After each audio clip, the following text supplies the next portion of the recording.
Maybe. Donde esa? We are the Island Guardians, the 14th. Cameron said we were 13 last time. Are we moving up in the world? Yeah, but he's gone. It's back to you. 14th best place to find Pokemon TCG content and Pokemon content in general. We're back to the OG squad. Yeah, you're right. Gotta keep it normal. 14th. 14th? And that's something that hopefully somebody's gonna remember. One time they'll walk by and be like, yo, you guys are the 14th best. Never made D2. That's why we're 14th. Exactly. Shout out to my round 1 opponent at Charlotte, though. He said, do you make YouTube videos? I said, yes, I do. So that was pretty cool. That's kind of hype, actually. Yeah, so it was like, I had my V-Star marker was the Island Guardians thing. So, like, Yeah. most people kind of, like, read it. They're like, oh, you like the Island Guardians? I was like, yeah, that's also the name of the YouTube channel. They're like, oh, sick, I'll check it out. So That's kind of hype. it was a good way to, like, not try to overboast about, like, yo, please check out my channel. It was just, like, I made it part of the game, right? I don't know if Overboast is always like, please watch my channel. Yeah. It's kind of begging. Come on. Alright, so, it's Wednesday. My dudes. And how do we know that it's Wednesday? We can't do it this time. Yeah, we can. Yeah, but Monday's all me. If you're here, you've seen Monday's video. It's Yeah. my whole recap from Charlotte. You'll see how awesome I did with a 4-4-1. Woo! Okay, My boy. so now we've only had 2 weeks to prepare for... Knoxville.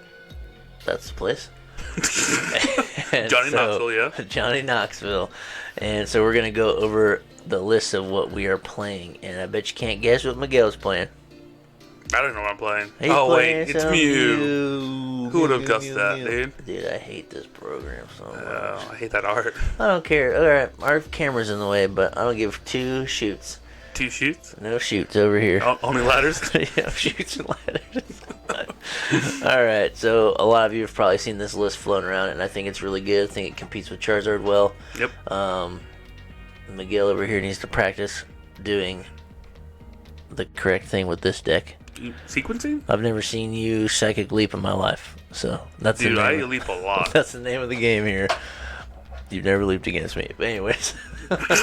Don't need to. It's your main attackers, 4 Mews, 4 Genesects, and 3 Mew VMAX. No Oricoreos. No Oricorio. It's been bad. Been trying to tell everybody. I was the first person to take that thing out, and then all of a sudden everybody else taking it out. Yeah, 'cause they're all sheep. Whatever, dude. They're following me, I guess. 14th best. Alright, you got the Uno Heavy Ball. Double box. What? 1 rope. Well, let's tell what Box of Disaster does. This is What's in why the it box? helps, okay? What's in the box? It's my wife said. If this that, Pokemon please. V... You never seen the movie? Yeah. Oh, I don't want to spoil it. I'll beep it out. Whatever. Keep it in I don't there. want to spoil it for people. Alright, so if the Pokemon V this card is attached to has full HP and is knocked out by damage from an attack from your opponent's Pokemon, put 8 damage counters on the attacking Pokemon. So the whole goal here, using these boxes, especially against Charizard, you leap your VMAX off the board, you throw a Mew or a Genesect up there, put the box on it, and they have no choice but to one-hit you. So therefore, they will get 8 damage counters, putting their HP at 250. Which is great And numbers. it takes you 2 modifiers to knock them out. So 2 P-tabs. 2 modifiers. Or maybe a Defiance Band. And a modifier. 2 modifiers. Whatever, you know. Yeah, So, whatever. there's no Defiance Band here, but whatever. That'd be cool. That still works. Be cool. Alright. 1 rope. 3 of those 4 seal stones. Because, you know, a free card's a free card. And you can't beat that. No. Any time in the game where you're like, what do I want? It's turn 1. VIP pass. But if you can somehow play the game without needing to do that, it's so good to just have it in your back pocket the whole time. Oh, yeah. And also late game, it works as fodder for Oh, yeah. a couple cards later on. Yep. So you get the stones. Yep. You get the 3 Miguels in there. That's me. You got 1 Feather Ball, 1 Pal Pad, 1 Nest Ball, double piston Nesties, 4 Crams, also kind of just a goated card. It's all random luck, but that's 4 more 4 seal stones. 50-50 random luck, bro. Yep. And you get the 1 choice belt because you still got things like Tina in the meta and other Mew matchups. You can use it. You got 4 VIP passes, 2 of Miguel's favorite card. Yep. 3 Path to the Pizzy, 1 Iono, which is pretty sick, 4 vacuums, 4 P-tabs, 1 Elsa's. And you might be thinking, what the flippin' heckin's going on here? Miguel doesn't use Elsas. Yeah, why would we do that? We love DTE Mew. Fusion Mew is bad. Yeah. But anyways, we'll get to that. 4 Ultra Balls and 2 Switches. Then you got your energies. You got the 4 DTEs and 2 Fusion Strikes. Miguel, why do we play 2 Fusion Strike energies? So, most of you don't know, I've been playing Pokemon since San Antonio, but there's one card in the meta that just makes me rage to a point where my ears start, like, pumping. Getting all red. And that is Spiritomb. Mother-freaking Spiritomb. Which is a cool ability. All basic V Pokemon have no abilities. In play, both yours and your opponent's. A great disruptive card. Shuts off the fish for most decks. The legendary beasts, so your Suicunes, your Raikus, your no more beat feats, no more drawing cards, but for the main culprit here that is being used against is definitely no drawing cards with Genesect. Nope. But Fusion Strike energies, the wording, in case anybody's new here doesn't know what the heck's going on, the wording of it says, this card can only be attached to a Fusion Pokemon. If this card is attached to anything other than a Fusion Strike Pokemon, discard this card. But the effect of the energy is, as long as this card is attached to a Pokemon, it provides every type of energy, but provides only one energy at a time. And it prevents all effects of your opponent's Pokemon's abilities done to the Pokemon this card is attached to. So therefore, you put it on your Genesect, it will turn your Fusion Strike system ability back on because it will negate the feathered whatever it's called off of Spiritomb. The bad thing. Whatever. The thing we all hate. So you play the Elsas, you got 2 of them, so at least if you're going to get screwed over, you're hoping to have 2 Genesects at least for the rest of the game that you can draw with. Yep. So that is the whole goal of the deck. And unfortunately, Spiritomb is everywhere because Mew's been good. It's good. It's been good the whole time. Yeah. It's just like Pokemon goes through a weird cycle where it's like, Mew's the best deck, and then any other deck, and then for some reason people don't play it, and then like people who follow the meta are just like, oh well, I guess Mew's bad now, so I'm not playing it anymore. But Mew's still good. And then they go play something else. Then a couple tournaments go by, and we're like, holy smokes, Mew VMAX just won again Worlds, and so like it's the best deck. So yeah, Pokemon does that with any deck basically. So yeah, it's been good the whole time. And so what would you use to stop the best deck? 1 Spiritomb. That's not hard to take into any matchup. Dude. So, that's why you gotta have the fusions. Yeah, playing against Phil last week against locals, he just like, I don't want to be mean, but I can't let you win. Spiritomb. Yeah. And using resources to just bring it out. Yeah. Find Lost City, so you can't bring it back. Yeah. Boss it up, knock it out. Psychic Leap. Yeah. And still lose feels pretty bad. Yeah, that's pretty bad. And like Phil's not that kind of guy either, but it was a challenge, and so Phil's like, I'm gonna beat you. Yeah. Spiritomb. And then he played the whole game and got the knockout with Spiritomb, right? Yep. He did the 10 damage, put it in his hand, and took the last knockout on Miguel with it, so that was pretty cool. But that just goes to show you, one card literally can beat you, and if you're gonna go to a regional, more than one person is gonna have that card because they want to beat you too. So that's what you're on. You feel comfortable with it. You've been playing it forever. That's one of the last regional I can play with on standard like format. So we're going out hard. Believe it or not, boys and girls. He'll actually be there this time. Yeah, not like Charlotte. Not like Charlotte. I'd stay in a hotel room by myself. I'm sorry, buddy. Couldn't even sleep with him. I know. I wanted to call you too.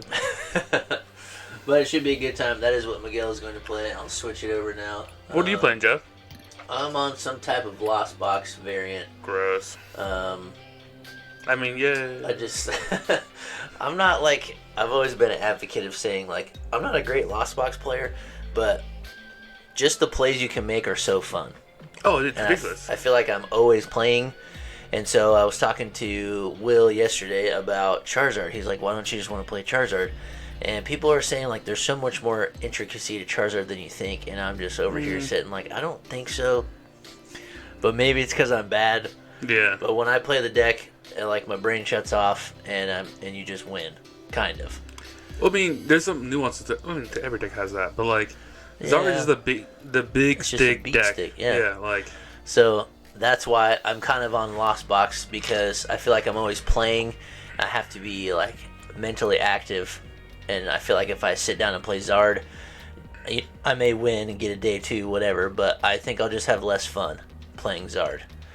I think if you asked us a year ago, yeah, hey, how do you feel Lost Box? We'd be like, nope, not playing can't play Not it. playing It's it. 9 hours of just grinding. I don't want to get screwed with 9 rounds of Lost Box, but I did play a Lost Box in Charlotte, and it really wasn't that bad. Yeah. I mean, it's not like I played Sable Zard, so maybe that's a little bit more of a straight up version. Yeah. I have probably less choices to make than a box that has more attackers. Yeah. But every attacker kind of has its own use, so I don't think it's going to be that hard for me, but we'll see.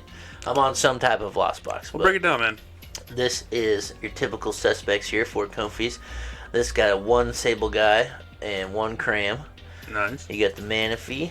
This will be a switch up for me. Since I've started playing it, I got my Greninja back. I keep forgetting to conceal cards because I'm so used to having Charizard. Wow. That I'll just like I'll bench it and get it down, and I'll cycle and do my plays, and then by the time I'm like, oh man, I forgot to draw 2 more cards.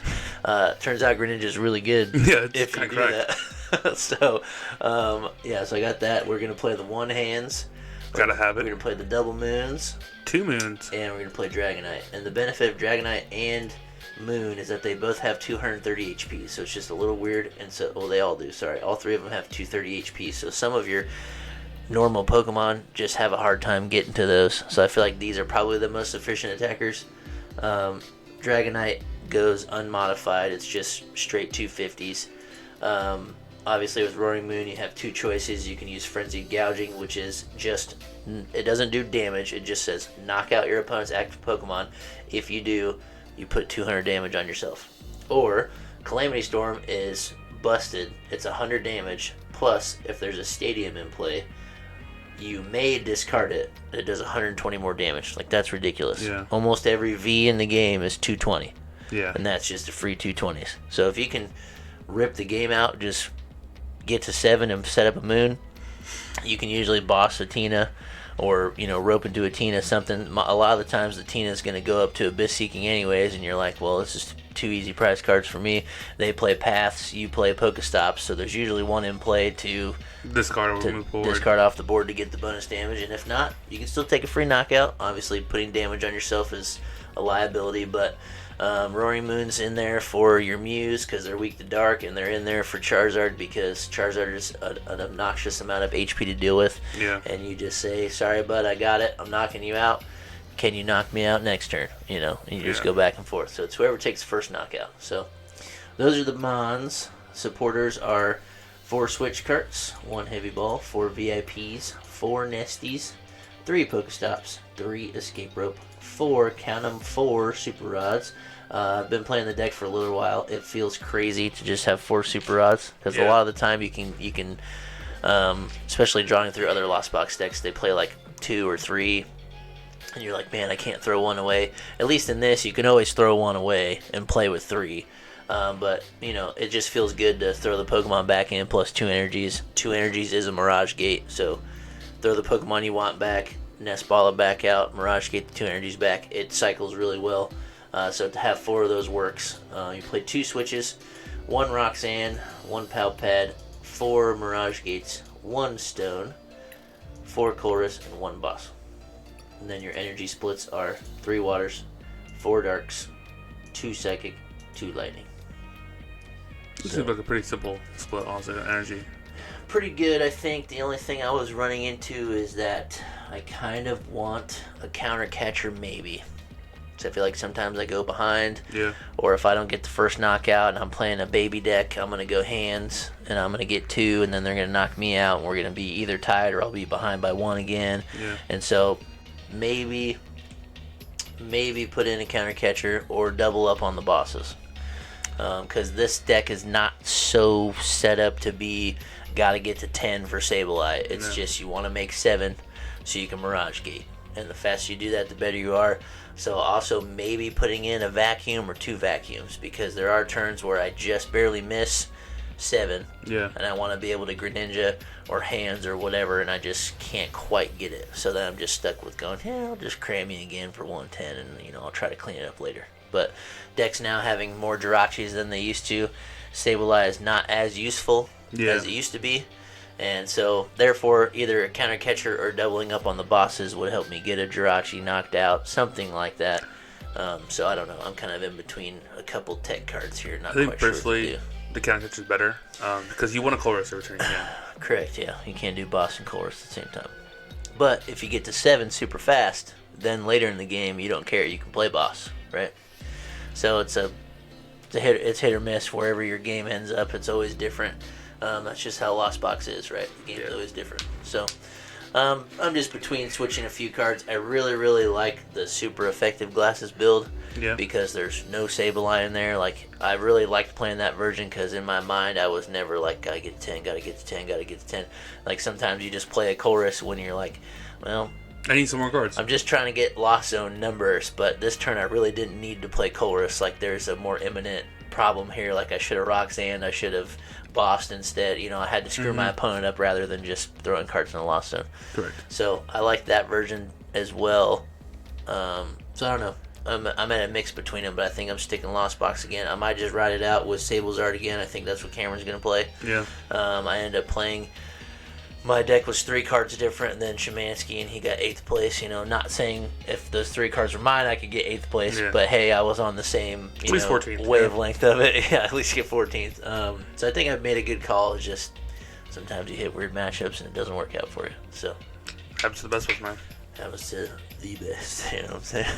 That's you, Miles. My man. So that's the list. Throw it down in the comments if you think that these are appropriate choices. You'll see this on Wednesday right before we go. Yeah. So if you don't think it's a good choice, probably don't say anything because we're not going to have 2 days to change it. We're just going to ride it out. I'll change it. No. You put it in the comments, I will change it the day of. All right, you play aggro on VMAX again. Run it back. They'll never see it coming. Never see it coming. All right, tune in on Friday for something. We don't know what we're doing yet. Shocking, right? Thanks for being here. I appreciate all 5 of you. Hey, speaking of all 5 of you, I found out we get to 1,000 subscribers.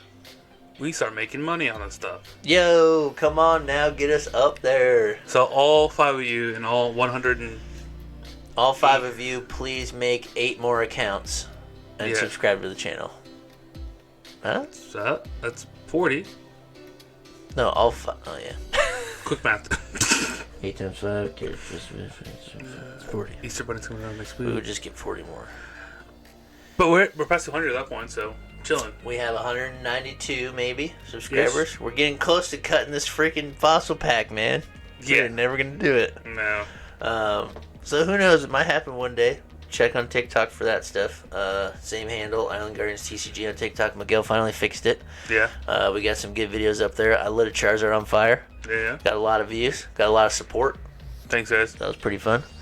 Yeah. See you guys on Friday. Good.